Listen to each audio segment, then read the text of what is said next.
नमस्कार, मैं शीतल शर्मा और आप देख रहे हैं हमारा खास कार्यक्रम बात भारत की। जी हाँ, जम्मू कश्मीर में अब बहुत जल्द नई सरकार लोगों को मिलने वाली है। 10 साल के लंबे अंतराल के बाद जम्मू कश्मीर के सामने एक नई सरकार और एक नई सत्ता निकल कर आएगी, जिससे लोगों के कामकाज और लोगों का विकास भी पूरा होगा।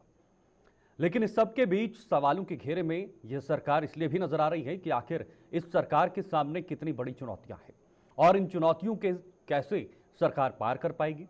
क्योंकि नेशनल कॉन्फ्रेंस और कांग्रेस के गठबंधन में यह सरकार बनना तय हो गया है और कुछ ही दिनों में या कुछ ही घंटों में अब इसका आधिकारिक तौर पर प्रक्रिया भी होगी, शपथ ग्रहण भी होगा और मुख्यमंत्री के रूप में उमर अब्दुल्ला भी शपथ लेंगे।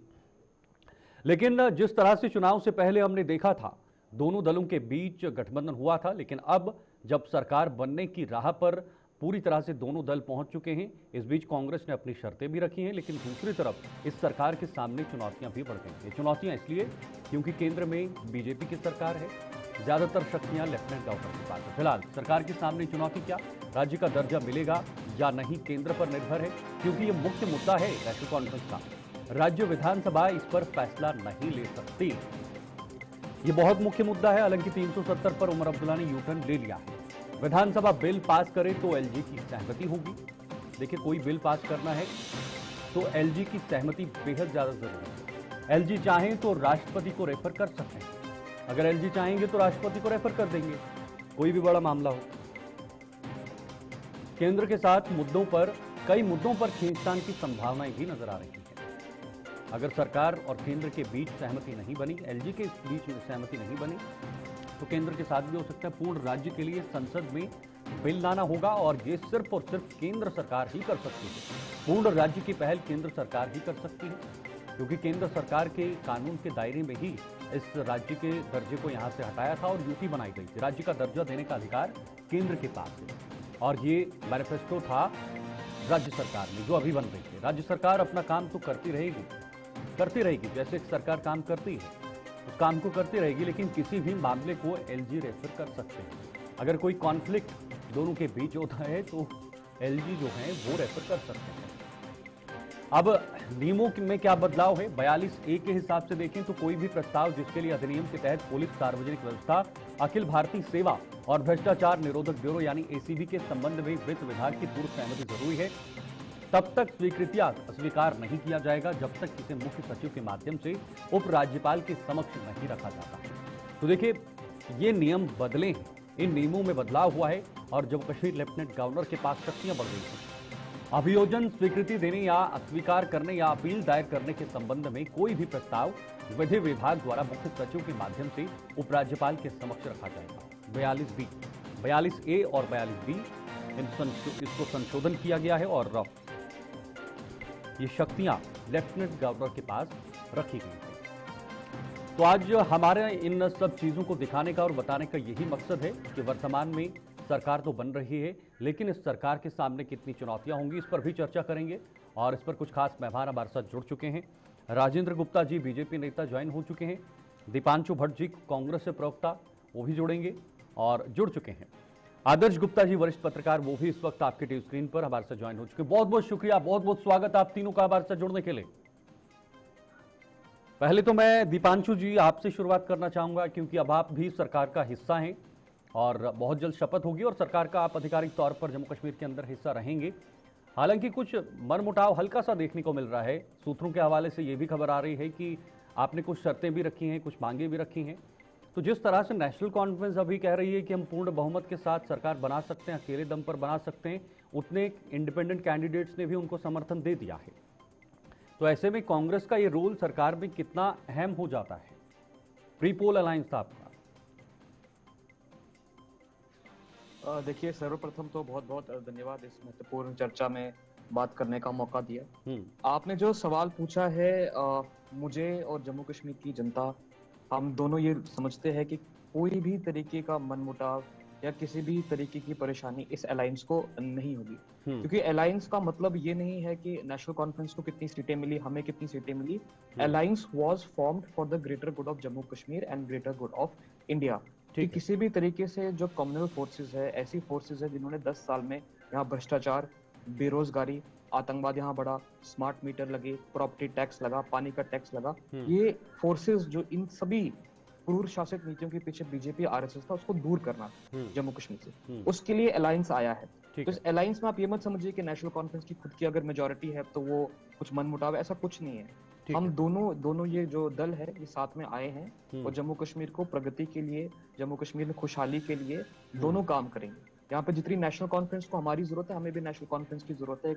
एक कॉमन मिनिमम प्रोग्राम है, यहाँ पे एक कॉमन एजेंडे पे यहाँ पे चुनाव लड़ा गया, कॉमन एजेंडा लोगों के सामने लेके गए और लोगों ने अपना आशीर्वाद दिया। और आप देखेंगे आने वाले दिनों में किस तरीके से कांग्रेस पार्टी और नेशनल कॉन्फ्रेंस का गठबंधन सही मायनों में प्रगति उन्नति जम्मू कश्मीर में लाएगा।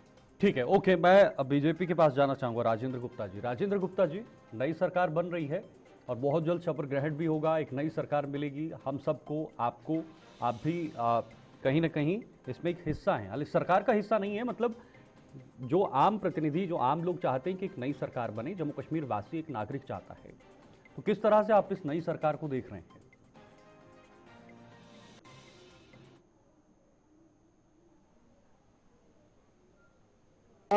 जो नई सरकार हमारे जम्मू कश्मीर में बन रही है, मैं उसको अपनी हार्दिक शुभकामनाएं, हार्दिक अभिनंदन दूंगा कि वो सरकार अच्छे से बने और 5 साल लोगों की सेवा करे।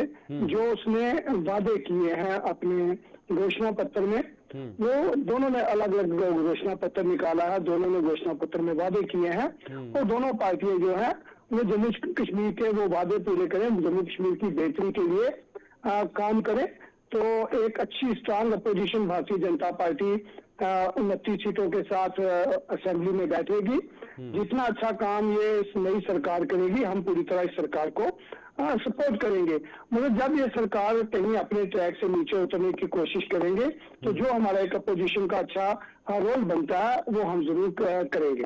मेरे भाई साहब कांग्रेस के मेरे साथी बैठे हैं, उन्होंने कहा है कि मिलिटेंसी पिछले 10 सालों में बढ़ गई। तो मैं कहूंगा ये डीएक्स स्वप्न है जो मेरे साथी देख रहे हैं, जिनके उजाले में अभी 4 बजे हैं, इतना बड़ा झूठ बोल रहे हैं, ये इनको नहीं बोलना चाहिए कि 2014 के बाद या 2019 के बाद मिलिटेंसी बढ़ी।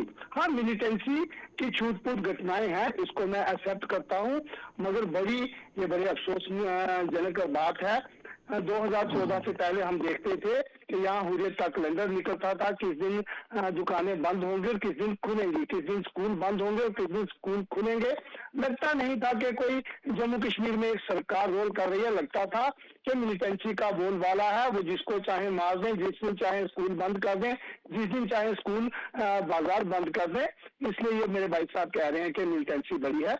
रही बात, यही उन्होंने कहा है कि स्मार्ट मीटर लगे, अब आपकी सरकार आ गई है, आप पहला काम करें स्मार्ट मीटर उतार दें, हमें कोई दिक्कत नहीं। पानी के पैसे ज्यादा लग रहे हैं, आप बंद कर दें, लोगों को फ्री पानी देना शुरू करें, हमें कोई तो अब आपने 1 लाख नौकरियों का वादा किया है, तो आप पूरी करें, हमें खुशी की बात है। आपने 200 यूनिट बिजली फ्री देने का वादा किया है, वो पूरी करें, हमें खुशी की बात है। आपने 12 सिलेंडर फ्री देने का वादा किया है, आप पूरी करें, हमें खुशी है। आपका अपना जो घोषणा पत्र है, जो लोगों की भलाई के लिए उसमें बातें हैं, वो आप इम्प्लीमेंट करें, हम पूरी तरह जो है उसमें सहयोग करेंगे। ठीक है, एक जल्दी सा आपका जवाब चाहूंगा दीपांशु जी, कैसे ये चुनौतियां पाएंगे आप, जैसे आपने मैनिफेस्टो में जो चीजें रखी हैं और सवाल खड़े किए राजेंद्र जी ने, जरा करके दिखाइए। स्मार्ट मीटर का मुद्दा हो, उखाड़ फेंकिए, आप सरकार में हैं, अब जो आपने मुद्दे रखे हैं उनको कैसे पूरा करेंगे आप? देखिए, पहले तो मैं आपसे एक गुजारिश करूंगा, एक चुनौती जो आप ये शब्दावली इस्तेमाल कर रहे हैं, मुझे लगता नहीं कि चुनौती इसको कहना एक सही शब्द यहाँ पे रहेगा। मैं मानता हूँ कि 10 साल के बाद लोगों की आकांक्षा और अपेक्षा बहुत ज्यादा है सरकार से। ये तो बहुत स्वाभाविक है, क्योंकि पिछले 10 साल में एक ऐसी सरकार यहाँ पे आई थी जिन्होंने बड़े बड़े वादे किए थे कि उद्योग यहाँ पे आएगा, रोजगार मिलेगा, आतंकवाद खत्म हो जाएगा, यहाँ पे बाहर से इन्वेस्टमेंट आएगी, यहाँ पे कंपनीज का स्टेक होल्डिंग बढ़ेगी, बड़े बड़े वादे किए थे। खुशहाल जम्मू दीपांशु जी, अपेक्षाएं तो 10 साल में झूठ हमें बेचा गया। मुझे जवाब देने दीजिए। आप 370 वापस दिलाएंगे? बड़े बड़े जो वादे बेचे गए 370 वापस दिलाएंगे? बड़े बड़े वादे किए गए थे यहाँ पे, उसके बाद जमीन पे स्थिति 10 साल में क्या थी वो जम्मू कश्मीर की जनता को पता है। इसलिए अपेक्षा और आकांक्षा बहुत है। और कांग्रेस पार्टी का आप इतिहास उठा के देख लीजिए, हम जो बात अपने मैनिफेस्टो में रखते हैं, जो बात हम जबान से कहते हैं, वो पूरा हम करके दिखाते हैं। 47 से हमारा इतिहास है। हम भाजपा की तरह दोहरी राजनीति, दोहरा मापदंड, मैनिफेस्टो में कुछ और बात, इनके नेता कुछ और बात, फिर जमीन पे तो कोई बात ही नहीं होती, इनकी जमीन पे तो कोई पॉलिसी इंप्लीमेंटेशन नहीं होता। कांग्रेस की विचारधारा, कांग्रेस की अपब्रिंगिंग ऐसी नहीं। अब आप कह रहे हैं कि आर्टिकल 370 की बात कर रहे हैं। मैं आपको बता दूं, ये कल भी उमर साहब ने और हमारी लीडरशिप ने ये पहले ही आपको, सभी मीडिया वालों को, सभी जम्मू कश्मीर की जनता को ये बताया है कि जैसे ही हमारी गवर्नमेंट फॉर्मेशन होगी, वैसे ही हम कंप्लीट रेस्टोरेशन ऑफ स्टेटहुड के लिए यहाँ पे लड़ाई लड़ेंगे। और अगर पर्टिकुलरली कांग्रेस के मंशूर की बात करो तो हमने पहले भी ये बोला था, 6 अगस्त 2019 में ये कहा था कि complete restoration of statehood, job security और प्रॉपर्टी राइट्स के लिए हम यहाँ पे लड़ाई लड़ेंगे। और जहां तक आर्टिकल 370 की बात आती है, भाजपा ने आर्टिकल 370 छीना है, कांग्रेस ने आर्टिकल 370 दिया था। अभी पार्लियामेंट के थ्रू ही आर्टिकल 370 आ सकता है। तो सर अभी आप स्टैंड क्लियर क्यों नहीं कर रहे 370 को लेकर? हमसे जमीनी हकूक हमसे छीने हैं, इनसे तो कोई उम्मीद नहीं है कि हमारे राइट्स को महफूज करेंगे। दीपांशु जी, आप 370 को लेकर स्टैंड क्लियर क्यों नहीं करते सर? अब चुनाव से पहले भी सवाल पूछे जा चुके हैं आपसे, आप क्यों नहीं बोलते इस पे? हमारा स्टैंड एकदम क्लियर है। हमारा 370 वापस आना चाहिए, ये कांग्रेस का स्टैंड है। क्रिस्टल क्लियर है कि complete restoration of statehood, complete protection of job rights. No, मुझे 370 पर बताइए। आप कांग्रेस चाहती है 370 वापस आए, स्टेटहुड का मामला नहीं पूछ रहा मैं आपको वही बता रहा हूँ। मैं आपको वही बता रहा हूँ। अगर आर्टिकल 370 की हम बात करते हैं, उसका क्रक्स क्या है कि हमारे जॉब राइट्स, क्योंकि यहाँ की हमारे स्टेट का हिस्ट्री है कि यहाँ पे बाहर के बच्चों के साथ हमारे बच्चे compete नहीं कर सकते, कि जॉब राइट्स को सिक्योर करना है, वैसे प्रॉपर्टी राइट्स को सिक्योर करना है, हमारे रिसोर्सेज को सिक्योर करना है। इसके लिए कांग्रेस पार्टी वचनबद्ध है। जैसे ही हम सरकार में, केंद्र में आएंगे, केंद्र में एक सेक्युलर सोच की सरकार होगी, तो जम्मू कश्मीर के हक और हकूक को हम बचा के रखेंगे। कांग्रेस पार्टी वो जमात है, जब हम सरकार में आएंगे, जब हम सत्ता में आएंगे केंद्र में, उस वक्त जो जम्मू कश्मीर के लिए सबसे बेहतर होगा, यहाँ के रिसोर्सेज को बचाने के लिए, नौजवानों को बचाने के लिए, मुस्तकबिल को बचाने के लिए, वो हम पर्याप्त कदम यहाँ पे उठाएंगे। ठीक है, ओके, चाहिए वो कंप्लीट रेस्टोरेशन ऑफ स्टेटहुड चाहिए। ओके, हम उम्मीद करते हैं, आप केंद्र की बात कर रहे हैं, लेकिन जिस तरह से आप राज्यों को हार रहे हैं, उम्मीद कम लगाई जा रही है। फिलहाल आदर्श जी हमारे साथ बने हुए हैं। आदर्श जी, आपके पास सियासत में हार जीत चलती रहती है। बिल्कुल दीपांशु जी, लौटूंगा, इस पर भी बात करूंगा। आदर्श जी आपके पास आऊंगा। आदर्श जी, अभी की वर्तमान स्थिति जो जम्मू कश्मीर के अंदर है, 10 साल के बाद चुनाव हुए, अब लोगों के सामने सरकार एक निखर कर सामने आ रही है, बनकर सामने आ रही है। नेशनल कॉन्फ्रेंस और कांग्रेस का गठबंधन ये सरकार बनाएगा। किस तरह से ये सरकार चलेगी, थोड़ा सा साधारण शब्दों में अगर लोग समझना चाहेंगे, क्या होंगे सरकार के प्रोटोकॉल्स, क्या सरकार की दिशा दशा क्या होगी, किस रूपरेखा पर जो है ये सरकार आगे बढ़ेगी? शीतल जी, सबसे पहले आपको और मेरे साथियों को, आपके सभी दर्शकों को विजयदशमी की बहुत बहुत बधाई जी। जहाँ तक सरकार का प्रश्न है, सरकार बनने जो जा रही है, सीधी सीधी बात है, नेशनल कॉन्फ्रेंस को एक अच्छा मैंडेट मिला है और वो अभी तक गठबंधन का जो धर्म है वो भी निभा रही है। हालांकि कांग्रेस को लग रही है कि कांग्रेस उसमें से कुछ बार्गेनिंग कर रही है, उनके साथ बातचीत चल रही है, लेकिन कुल मिला के हम कहें कि जम्मू कश्मीर में 10 साल से लोग इंतजार कर रहे थे जहां हमें कोई सरकार मिले, अपना रिप्रेजेंटेटिव मिले, जिससे हम बात कर सके, जिसके माध्यम से हम अपना काम करवा सके। एक बहुत बड़ा वैक्यूम था ये।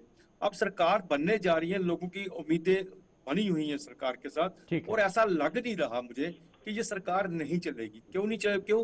क्योंकि भारतीय जनता पार्टी जो है उसको मैक्सिमम जो जहां से मिलना था वो मिल चुका। ज्यादा से ज्यादा 1-2 सीटें और भी मिल सकती थी उनको, अगर थोड़ी सी उनकी रणनीति ठीक होती। और सबसे अच्छी बात तो ये है कि दोनों जो है पार्टीज हैं इस वक्त, नेशनल कॉन्फ्रेंस भी और भारतीय जनता पार्टी भी पॉजिटिव सोच रही है कि पॉजिटिव जो है बात सामने आ रही है। नेशनल कॉन्फ्रेंस भी यही बार बार कह रहा है, हमें केंद्र से टकराव नहीं कर सकते, वो केंद्र से मिलकर साथ चुनाव सरकार चलाएंगे। और भारतीय जनता पार्टी के जितने भी प्रवक्ता यहाँ मैंने सुना, जिनसे बात हुई, वो भी मुबारकबाद दे रहे हैं और वो भी उम्मीद लगा रहे हैं, क्योंकि शुरुआती दौर है। सरकार बनने के बाद कितनी मुश्किलातें आती है वो तो थोड़ा इसमें समय लगेगा, बाद में पता चलेगा क्या क्या क्या, क्यों चुनावी बातें तो बहुत हो जाते हैं। चुनावी बातें तो बहुत कुछ कह दिया, 300 यूनिट बिजली फ्री दे देंगे, स्मार्ट मीटर का तोड़ देंगे, ये सब कुछ कर देंगे। ये बड़ा मुश्किल है, इतनी आसान चीजें नहीं है। ये कहना चुनावों में बहुत चीजें कहना बहुत आसान होती है। चुनौती शब्द का इस्तेमाल किया है और दीपांशु जी कह रहे हैं कि चुनौती शब्द का इस्तेमाल नहीं होना चाहिए था, अपेक्षाएं हैं लोगों को इनकी सरकार से, लेकिन उन अपेक्षाओं को कैसे पूरा किया जाएगा, ये कैसे हर राजनीति में, जीवन में हर पल चुनौती होता है। चुनौती को हम अपने जीवन से निकाल नहीं सकते। अगर चुनौती को ना लेकर हम चले। 370 पर उमर अब्दुल्ला ने यू टर्न ले लिया है, सबके सामने है, उन्होंने बयान भी दे दिया है, लेकिन कांग्रेस अब कह रही है कि 370 वापस आना चाहिए। और पहली बार किसी भी डिबेट में, मेरे डिबेट में खास तौर पर, कांग्रेस का कोई नेता 370 पर खुलकर कह रहा है। मैंने ये नहीं कहा कि वापस आना चाहिए, मैंने अपना पॉलिटिकल आपस में समझौता हुआ था, गठबंधन बना था, तब से हम सभी बार बार पूछ रहे थे, क्योंकि जो मैनिफेस्टो नेशनल कॉन्फ्रेंस का आया था उसमें 370 की बात की गई थी, लेकिन कांग्रेस जो है ना उनको नकार रही थी ना उनको समर्थन दे रही थी, लेकिन अपना मैनिफेस्टो भी नहीं निकाल रहे थे। वो अपनी भी बात लास्ट मोमेंट पे, चुनाव से एक दिन पहले कांग्रेस ने अपना मैनिफेस्टो निकाला। उमर अब्दुल्ला जानते हैं, वो जानते हैं कि उन्होंने लास्ट में आके यू टर्न लिया, उनको पता है कि 370 ना तो कोई स्टेट गवर्नमेंट उसको वापस ला सकती है, ना ही उनमें दम है। आप तो साफ उन्होंने कह दिया कि हमारे बस का रोक नहीं, हाँ 370 के लिए हम लड़ते रहेंगे, ये बात उन्होंने कहा, चाहे 200 साल भी हमें लड़ना पड़े, लड़ते रहेंगे। 370 वापसी लाना, ये तो एक दफन हो चुके। 370 की तो मैं कहता हूँ बार बार उसका जिक्र करना ही आपको मायना नहीं रखता। रही बात स्टेटहुड की, तो उन्होंने कहा है कि हम पहली कैबिनेट में ही स्टेटहुड को वापस लाने की बात करेंगे, और उससे सेंटर ने भी इनके साथ वादा किया हुआ है। कितनी जल्दी देते हैं और उसको किस तरह से करते हैं, ये आने वाला समय बताएगा। बिल्कुल, ये आने वाला समय बताएगा। दीपांशु जी आपके पास वापस लौटता हूं, चलिए जवाब दीजिए, उसके बाद राजेंद्र जी आपके पास आऊंगा। दीपांशु जी। हाँ, मैं आपको थोड़ा एक बार करेक्ट करना चाहूंगा शर्मा साहब, आपने बोला कि कोई कांग्रेस का प्रवक्ता पहली बार अपफ्रंट कहता है कि 370 वापस आना चाहिए। मैं आपको ये बता रहा हूँ कि 6 अगस्त 2019 से लेकर आज की तारीख तक हमारा पॉलिटिकल बिलीफ 3 चीजों पे एकदम फर्म है। सर, आपने कहा कि मेरा स्टैंड क्लियर है, हमारा स्टैंड क्लियर है, क्रिस्टल क्लियर है, आपने ये कहा, ये शब्दावली थी आपकी। और मेरा सवाल था कि क्या धारा 370 का स्टैंड, मेरा तीनों चीजों पे, या तो आप सर मेरा सवाल नहीं समझ पाए। इन 3 चीजों पे नहीं, पहले आप इस बात को क्लियर कीजिए कि आप 370 के लाने के समर्थन में, वापस लाने के समर्थन में है।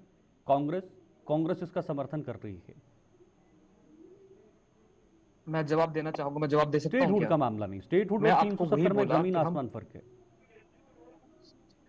नहीं, स्टेटहुड हमारी सबसे पहली प्रायोरिटी है, सर्वप्रथम स्टेटहुड है, उसके बाद हर कोई चाहता है protection of security rights and job rights. Statehood हर कोई चाहता है, लेकिन धारा 370 की बात हम कर रहे हैं।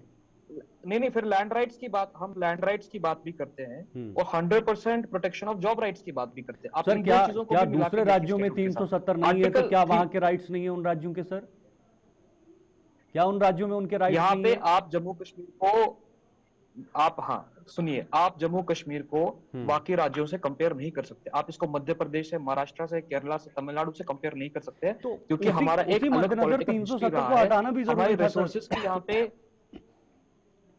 उसके मद्देनजर तो फिर 370 हटाना भी जरूरी था, सुरक्षा के मद्देनजर, क्योंकि जम्मू कश्मीर अलग राज्य है, सबसे कंपेयर नहीं कर सकते। जम्मू कश्मीर में आतंकवाद है, जम्मू कश्मीर में अलगाववाद हमने देखा, लेकिन अब तो लगाम लग गई ना सर, पत्थरबाजी पर लगाम लग गई ना, अलगाववाद को खत्म कर दिया। ठीक है, मैं आपको एक आंकड़ा मैं आपको देता हूं, आप उसके बाद चेक भी कीजिएगा। पिछले 100 दिन में 26 आतंकवादी हमले हुए हैं, पिछले 3 साल में 121 आतंकवादी हमले हुए हैं। यहाँ पे बस में जो हमारे श्रद्धालु जा रहे थे माता का दर्शन करने, उन पे आतंकवादी हमले हो जाते हैं, टारगेटेड किलिंग्स हो जाती है। डिस्ट्रिक्ट मजिस्ट्रेट के दफ्तर में अंदर आके आतंकवादी हमारे भाई को शहीद कर देते हैं। अगर आर्टिकल 370 को हटा के भाजपा को ये लगता है कि हमने आतंकवाद खत्म कर दिया, तो भाजपा के ही गृह मंत्री ये आंकड़े फिर होम मिनिस्टर बन के देश की पार्लियामेंट में क्यों बता रहे हैं? ये तो इनकी फिर कथनी और करनी में बहुत बड़ा अंतर है। गिरावट तो हुई है सर, आर्टिकल 370 गिरावट तो आप मानते हैं कि हुई है 2014 के मुकाबले?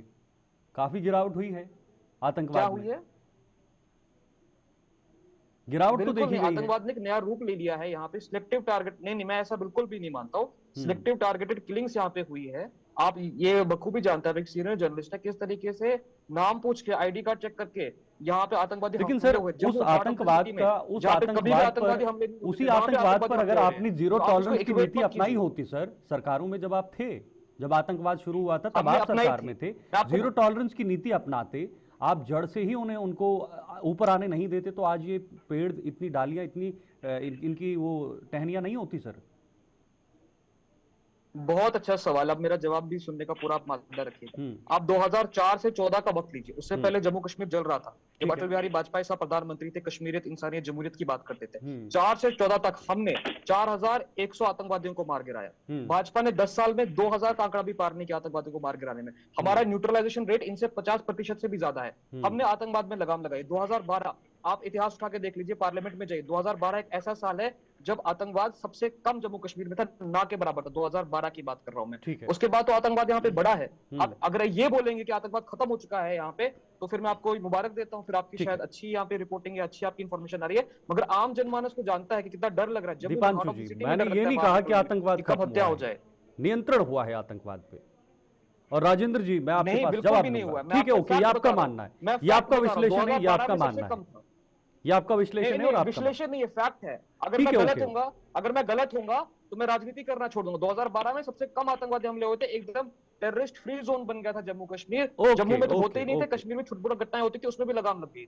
ठीक है, ओके, मैं जवाब लेता हूँ। राजेंद्र जी, 2012 में टेरर फ्री हो गया था जम्मू कश्मीर, 2014 में आप आए तो फिर से आतंकवाद पनप रहा है, ये कहना है भट्ट साहब का। और पूरा सवाल पूरा होने दीजिए सर राजेंद्र जी। सवाल दीपांशु जी का ये भी है कि मेरे पास पूरे फैक्ट हैं, आतंकवाद बड़ा है, कम नहीं हुआ है, नियंत्रण नहीं हुआ है, खत्म नहीं हुआ है, और बीजेपी कह रही है कि धारा 370 हटने के बाद इन चीजों पर लगाम लगी है। शीतल जी, बड़ा दुख विषय है कि मेरे भाई दीपांशु भट्ट साहब, एक तो उनको समझ नहीं आ रही कि वो 370 पे क्या बोले क्या ना बोले, इतने कंफ्यूज है मेरे। उन्होंने 2 मिनट पहले अपनी स्टेटमेंट में वो बोला कि 370 की वापसी चाहिए। अब वो गोल गोल जलेबी घुमा रहे हैं, गोल गोल जलेबी, ये लाइव डिबेट में बैठे हुए हैं, यहाँ को कट छट नहीं मेरे ख्याल में चलता है। एक बात तो ये है। दूसरी बात, हम 4 लोग इस डिस्कशन में बैठे हुए हैं, 4 में से 3 ये मानने के लिए तैयार हैं कि जो मिलिटेंसी है, छिटपुट घटनाएं हो रही हैं, वो कंडेम लेवल है, उनको हमने ठीक करना है, ये मैं मानता हूँ। मगर दीपांशु जी को एक चश्मा लगा हुआ है उस कलर का कि उनको मिलिटेंसी दिख रही है, वो कह रहे हैं कि मिलिटेंसी बढ़ गई है। 212 का एक साल, वो पता नहीं कहां से कश्मीर से जम्मू शिफ्ट हो गया है सर।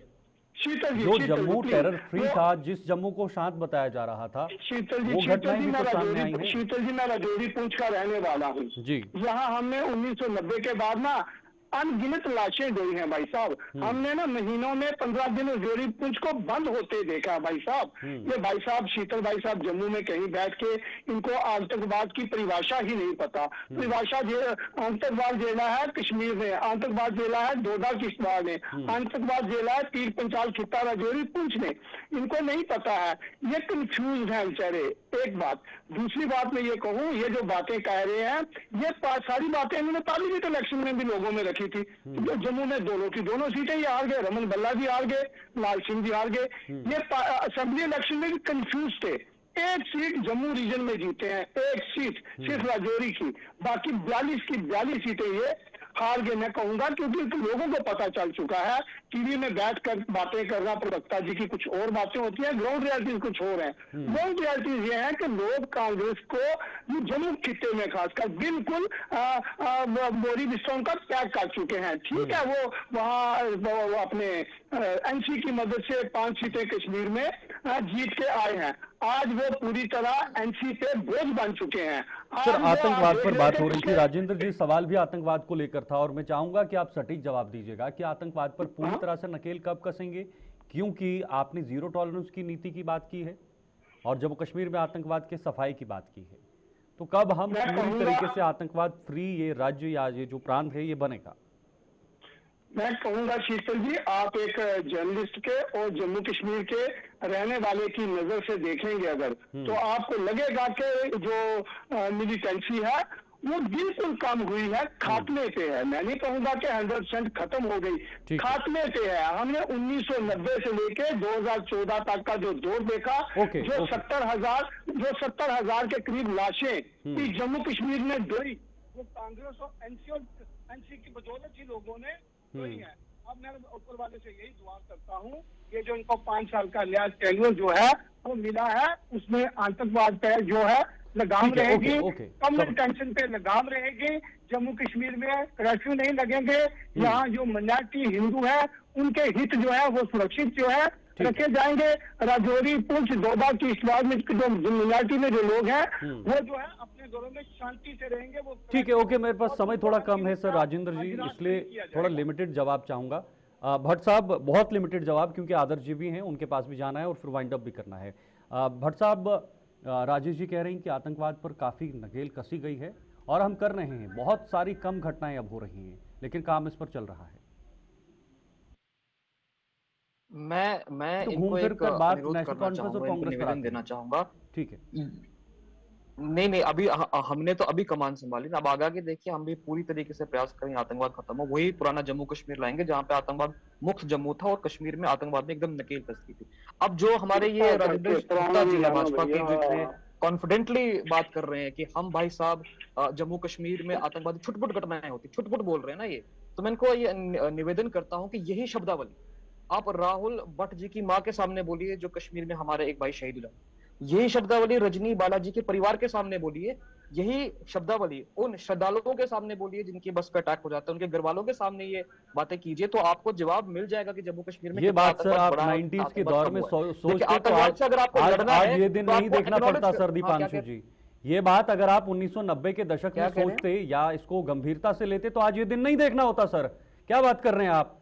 1987 की गुत्थी को सुलझाइए ना पहले, आप फिर उसी पे बात पर आ रहे हैं। बदकिस्मती हमारी यही थी कि, सुनिए मैं जवाब देने दीजिए मुझे। देखिए बदकिस्मती हमारी यही थी कि 1990 में हम इक्तिदार में नहीं थे, सरकार में नहीं थे। 1990 में तो भाजपा सरकार में थी, गवर्नर इनका था, यहाँ पे तो जिम्मेदारी इनकी है, अकाउंटेबिलिटी तो इनसे पूछनी चाहिए कि जब भाजपा के 88 से भी ज्यादा सांसद सरकार को केंद्र में समर्थन दे रहे थे। ठीक है, ओके, समय थोड़ा कम है। आदर्श जी आखिरी कमेंट लूंगा आपसे। ये मोहम्मद सईद साहब होम मिनिस्टर थे, तो अकाउंट नहीं, आप मुझे पूरा करने दीजिए सर, मेरे पास समय शर्मा साहब मुझे पूरा करने दीजिए। आप तो इनको गुप्ता साहब को टाइम नहीं, गुप्ता साहब के समय आपका बहुत समय होता है, मैं आप फैक्ट के हिसाब से बात कर रहा हूँ, तब समय खत्म हो जाता है। अकाउंटेबिलिटी उसके बाद वाजपेयी जी की भी सरकार रही हिंदुस्तान में, इन्होंने बस चलाना मुनासिब समझा पाकिस्तान तक, मगर उस वक्त कश्मीरी पंडितों पे क्या हो रहा था?